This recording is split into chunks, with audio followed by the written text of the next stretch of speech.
These are just, I'm starting with a few images that I'm sure like some of you at least are familiar with. And the point that I wanted to make in showing these is that what interests me are figures in society that I see as like condensing meaning for people, different meanings. And my interest is to use such images to hopefully find some way to further amplify that kind of multiplicity of meaning that is condensed within these certain figures. And that's what interests me about Justin Bieber. But it's also what interests me about these images. In this case, I think one of the things that I find carries condensed meaning is not just basketball players, but really it's, in some ways, it's the black body. And the context of basketball conveniently provides a way to play with or to appropriate images, like amazing images of individual bodies in this kind of spectacular space. And if you could press the space bar again.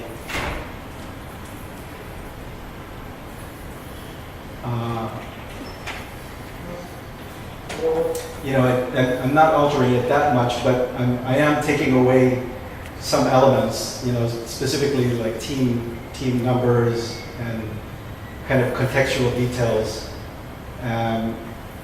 which for me, by doing so, is a way to like amplify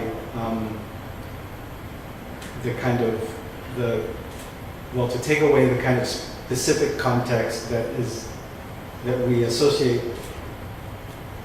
with these images, you know, potentially opening it up or amplifying further the kind of possible play of other meanings. In some ways, I think that that multiplicity of meaning is the word I associate with that idea is matrix. You know, and it's the matrix is like a thing that could mean, or that could lead to different places. Actually, somebody gave me this idea that the best image is, the best form is the one with the fewest gestures that accomplish the most number of things, which to me is related to this idea of a matrix. When did you do what year was it when you did the basketball subtraction, like the subtraction of the elements of the image? What year was that? It's an ongoing series. The first one was, the first one I did, I think, was in 2003. And the last one that I did was just this year. So it's ongoing. Yeah. Sorry. Continue. I'm just showing these. There's just, this might even be the last one. I kind of just wanted to show you just a number of these types of images, which they're taking, you know, athletes, or in this case, Michael Jackson, you know, just videos off of YouTube and small manipulations to them, and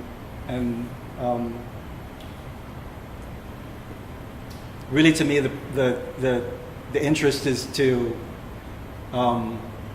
like find a form that can condense meaning and sort of amplify it further.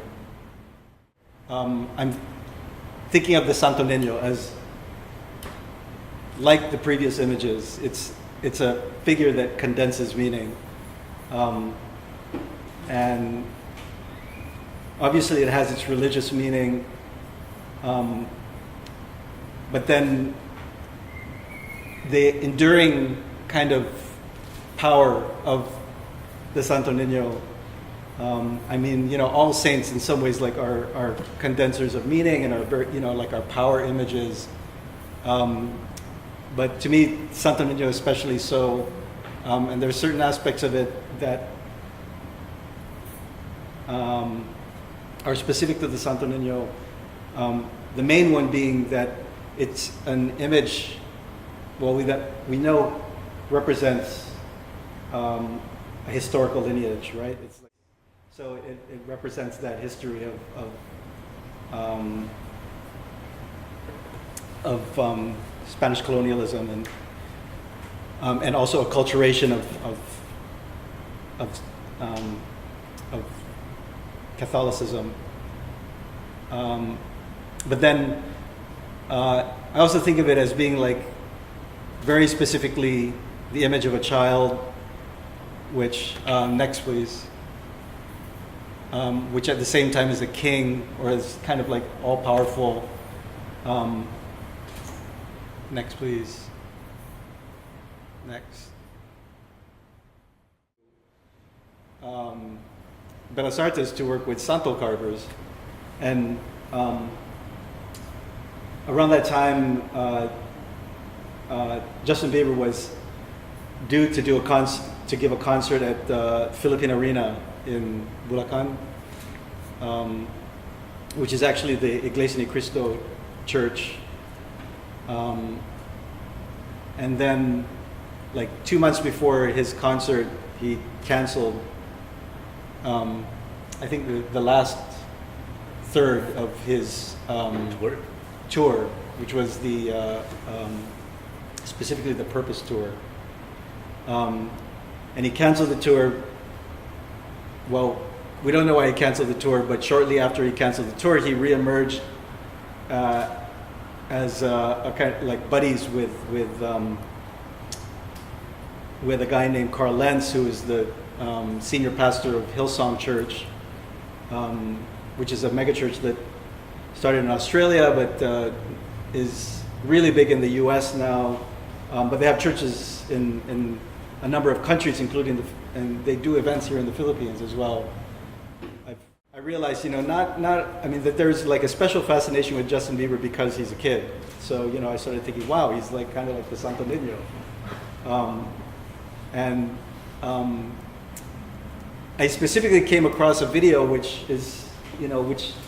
I cut into the film that is next door of a concert that Justin Bieber gave in what is it called? Zocalo Square in Mexico City, which is a kind of which is like a main square in Mexico City. At one end of which is the historic cathedral. So my paranoid mind was making these connections, like, wow, there's Justin Bieber, the Santo Niño, performing in front of the cathedral in Mexico City, and thinking of, just the trajectory. Spanish colonialism does not come from Spain, it comes from Mexico. Like, the trade route was through Mexico, so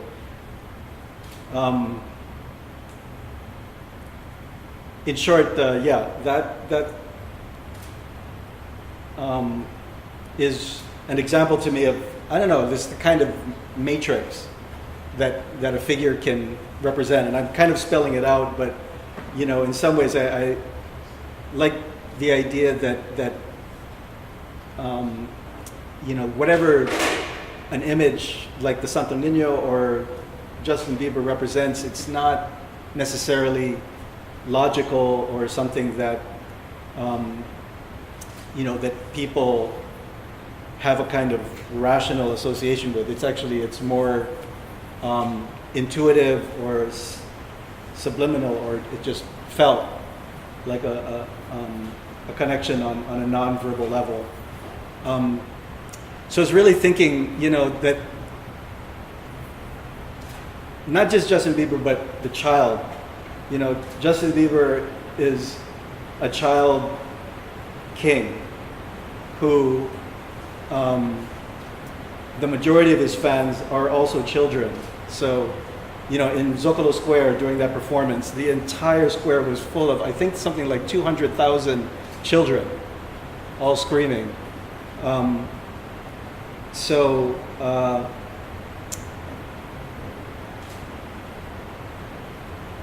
Something about, this, of course, then when you come down to it, Justin Bieber is manufactured, of course. He was famously discovered on the internet. So he's specifically like one of the first, if not the first major star of the internet generation. Famously like discovered when he was, I think, something like 11 years old via YouTube. What Pooh Bear says is, he said the moment that he heard Justin Bieber perform in person, he said that he realized that he had been given a gift, that Justin Bieber was like a gift. And he said, it's not just his voice, which is incredible, but it's his voice plus his face and his little boy body, and it's the package. The revelation. Another kind of like fascinating kind of like sort of condensation of meaning in Justin Bieber is that he's kind of angelic little white boy, but in a sense he's like the aesthetic of his songs as produced by Usher and other music producers in Hollywood is essentially it's coming out of like black music, black musical aesthetics. So it's kind of like black music with the perfect angelic white boy face. Again, a kind of like melding of like almost like opposite meanings. So jumping from here, I just going back to the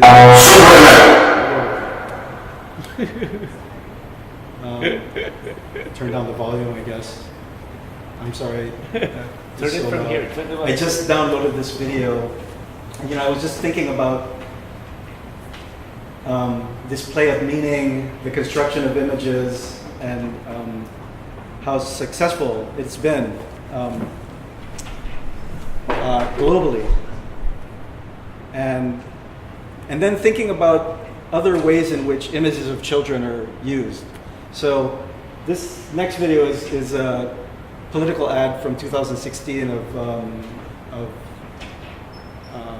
Duterte, where he is presenting himself as father of the nation, protector of children. Sobra na ang gulo ng ating bansa. Ang naiipit sa gulo ang mga bata.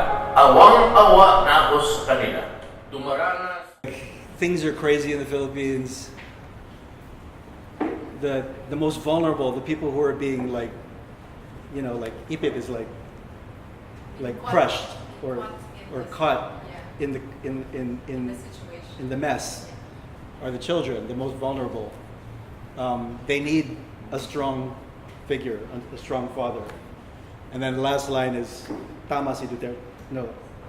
It's extremely perverse.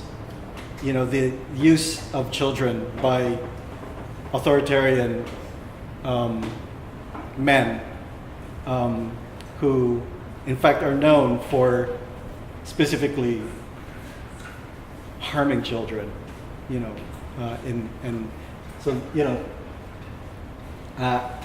I'm sorry, I don't need to say, but Kian is like a sort of a symbol of how children are being caught in Duterte's war on drugs, like a 17-year-old who was killed with 3 bullets by the police, just last year, and really galvanized. Well, at the time, it was sort of like the last straw for a lot of people, and like in terms of Trump and his perversity with children. The most recent thing is, his famous kind of separating of children from their parents, illegal immigrants, and children ending up in detention centers at the border of Mexico and Texas. This is an example of one of them, like actual cages. Next, please. And this is another camp that's specifically for illegal immigrant children. So, yeah, now I just have to connect it back to the films that we watched on Saturday. When we watched the act of killing, I realized that there was one scene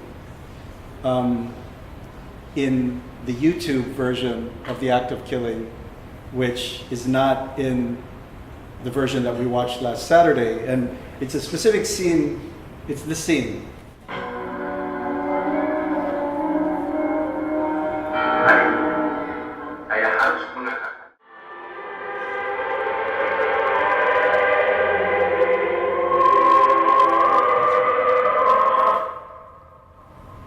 Thanks.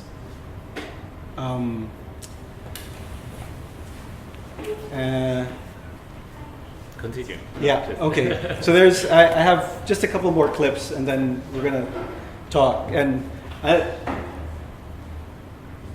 just, want to be straight up. In some ways I'm just kind of putting these pieces together because in some ways I just want to create more context for this project.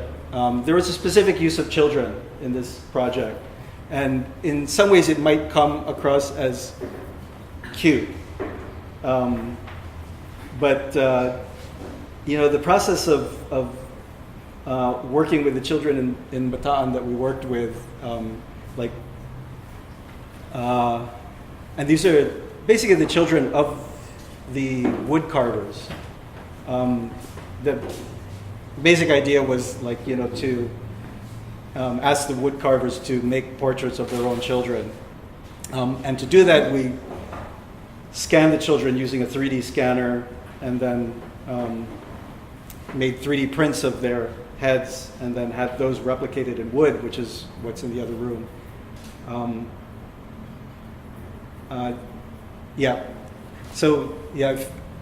There's one more clip from the act of killing that I wanted to show you. Can I just interrupt there? Because you were saying at the beginning that it might come as cute, but you're bringing all this material on populism and how children appear in these structures of power and different moments of violence in different contexts in Southeast Asia that you're bringing.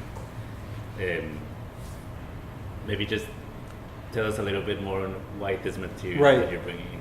Well, to me, there's another way in which the Santo Niño, the child Jesus, and all children in a way carry a kind of double meaning, in that they, as an image, like when you take a picture of a child,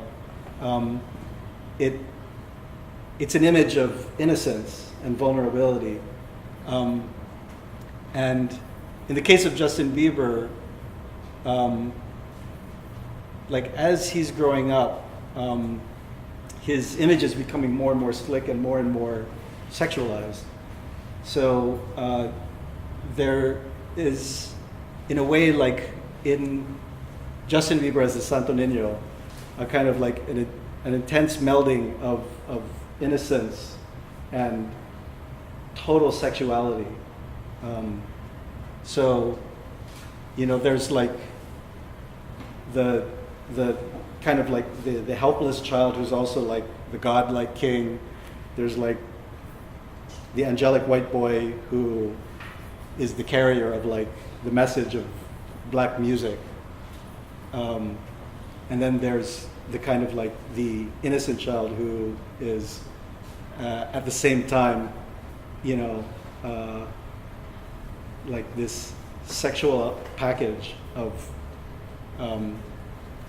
sort of, you know, of capitalist or consumerist desire.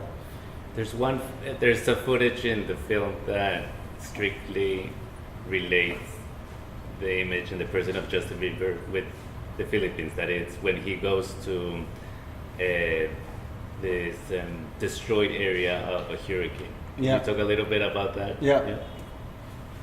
Well, yeah, like so when Hurricane Haiyan happened, when was that? Like 2011 or 13? Famously, Justin Bieber wanted to go to the site that was hardest hit by the hurricane, which was Tacloban City, and so he flew in by helicopter and sort of had this encounter with the children of Tacloban, now completely homeless, you know, the entire area completely devastated, and He was brought by the UN, or he was brought by the government? People in this audience might know better than me. I mean, I know that. I mean, he went of his own accord. He wanted to go. I mean, you know, he paid for it, I'm sure. But then I found videos on YouTube, and that's where I got this footage of an org in the Philippines that he partnered with to make this visit. And I mean, you know, the reality is, I mean, yeah, like, so, you know, I mean, it was a case in some ways of like disaster tourism, and you know, there was a lot at that time. I remember, like, a lot of folks were really devastated by what happened, and were feeling very close to those that were hit the most hard. But like, you know, outside of that zone, people weren't hit as hard. So like, you know, people felt lucky and felt like, wow, like there's people who really lost everything, and a lot of people wanted to go down. And you know, it's you know, I think a lot of people had very mixed feelings, because at the same time, I think, you know, a lot of people were conscious of not wanting to be like voyeurs, you know, and yet Of the disaster. and but ultimately, a lot of people went down to help out, and in fact, there was a music video that was produced by an artist here in the Philippines. I watched it, and I'm not so familiar, but all I can say about this situation is it's not unique. Like, you know, disasters are happening everywhere, and in some ways our relationship to these disasters is encapsulated in the music video, which I actually stole some images from and put in my film. The image of the helicopter comes from that music video.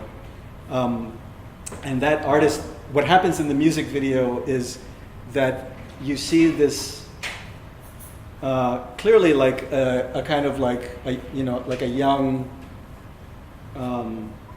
like progressive, artistic person, woman, who has like dreadlocks and is like, you know, dressed, you know, kind of like, you know, chill and cool, and yet she's riding in a military aircraft, and in the course of the video you realize that she's like landing in Tacloban with with the military forces that were sent in to help deal with the disaster.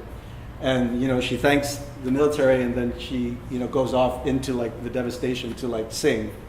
And I mean, it's kind of an amazing, you know, emotional music video, and it's for me it's hard to watch, because it's like, you know, it's full of this like really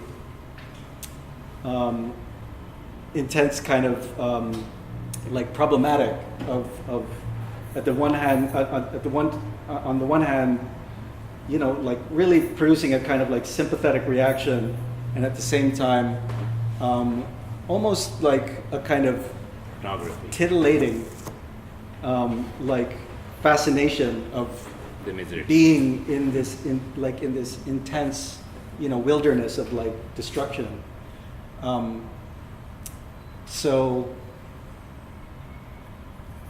I mean, for me, you know, all of these things come together in that scene of Justin Bieber, the Child King, you know, visiting the scene of destruction, and the kind of combination of empathy and voyeurism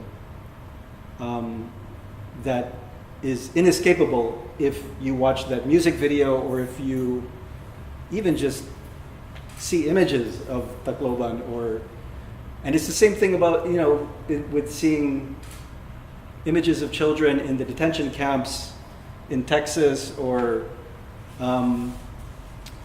you know, another thing that I was going to include in this presentation that I just decided not to was,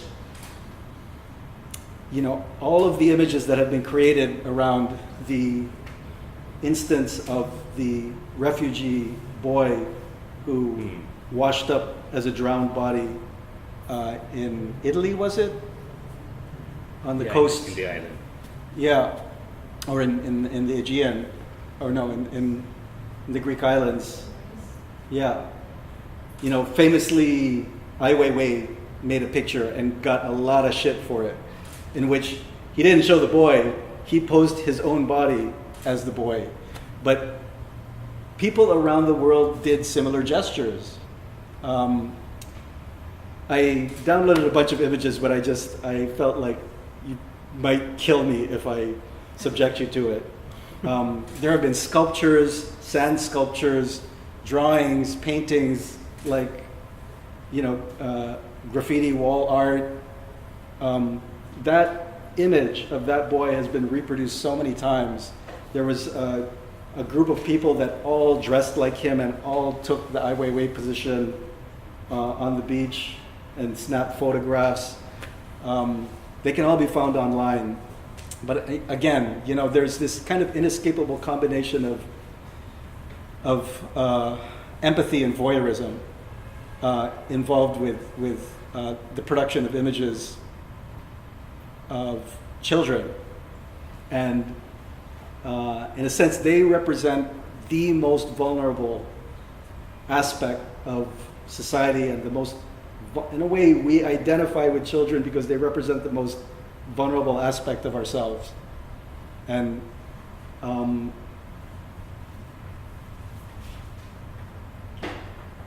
so I would like to show the second image, and just to set up, like, basically in the act of killing, what's generally happening is that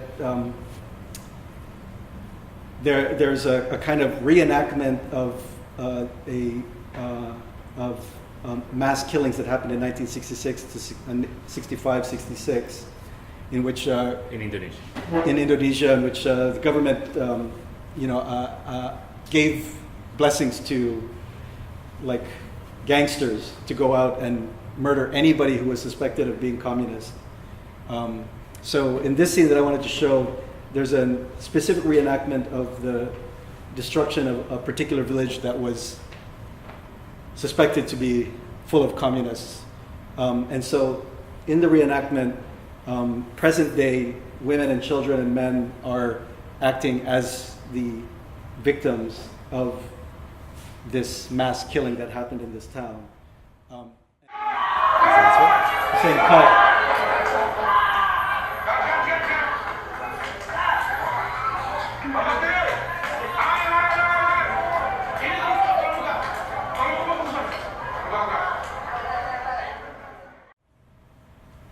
So, I just have one more video. Yes, please. I just wanted to, maybe, it's interesting that you bring this parallelism to present day Philippines as trying to understand how extrajudicial killings in Indonesia, which were both by generals and police, but it was even extended to Yeah. civilians, paramilitaries, as you said, to basically there was an open possibility for people to kill any suspicious, Yeah. to cleanse Well, villages. And yes. there's all this moralism as well that came from vigilantes at that time, to the same kind of rhetoric that you would see in today's extrajudicial killings here, of Yeah. cleansing society. Yeah. I mean, I really want to make the point that my interest ultimately is the connection between the real world events and the production of images. And in some sense, I'm more interested in the role of images than in pointing the finger at the violence itself. Because I feel like there's a danger to feel like, that what happened in 1965-66 or what's happening under Duterte are isolated cases. For me, they're the thing that's the most shocking about the extrajudicial killings and the nature of violence, specifically as it relates to children, whether it's happening in relation to immigrant children or refugee children or the poor or just, children who just are like completely vulnerable to suggestion in general, is that these things happen, within the fabric of everyday life.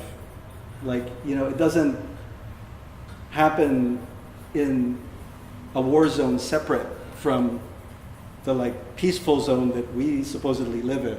It's actually totally meshed together so that you have, a kind of juxtaposition of extreme violence and then nothing's happening.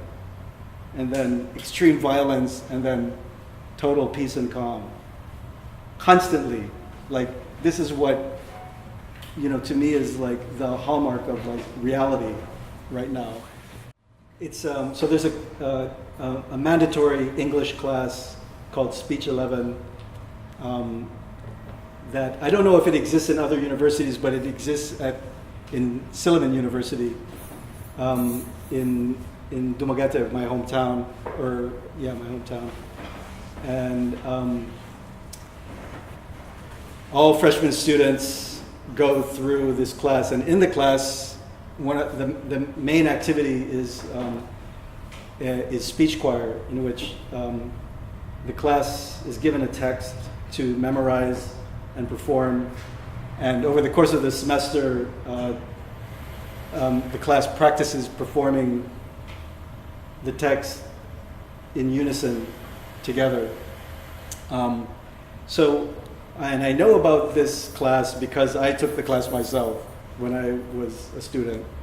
And so I went back and got their permission to lead a Speech 11 class and introduced the text of the 1992, I believe, broadcast that Michael Jackson did a broadcast of himself at the moment when he was being accused of child molestation, and he used his own money to go on before the public via TV, and all the major channels picked it up, and he proclaimed his innocence. So that's the text that the kids are performing.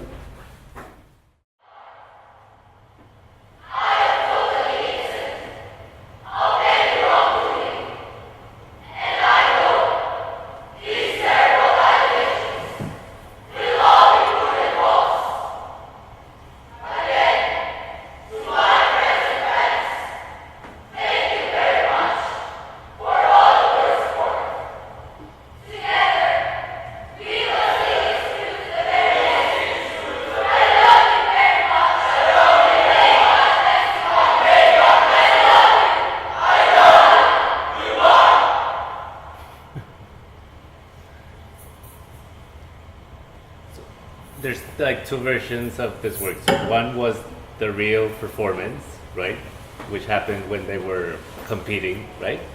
And then there's when you show it in as museum. It's okay. Yeah. And the can you tell us a little bit more about, on one hand, I wanted to know, like, what was the reaction for people during the festival, during the event? Actually, would you mind just letting it play without sound while we're talking? Just, I don't know, just so there's a visual. And then the work exists as a museum, like an version, installation, right? So when you show them, it's like a two projection, just as we're seeing them. Well, to project individual projectors, or they have physically something different.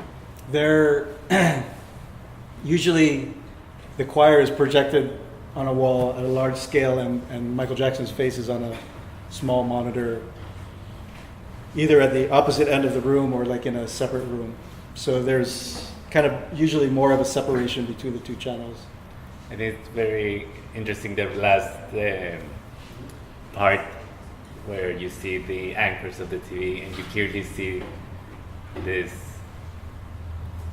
like interception that he does by getting into the network and claiming like this is the real truth. Right. Yeah. And where have you seen it? Where have you shown it? And what has been like the reaction of this work?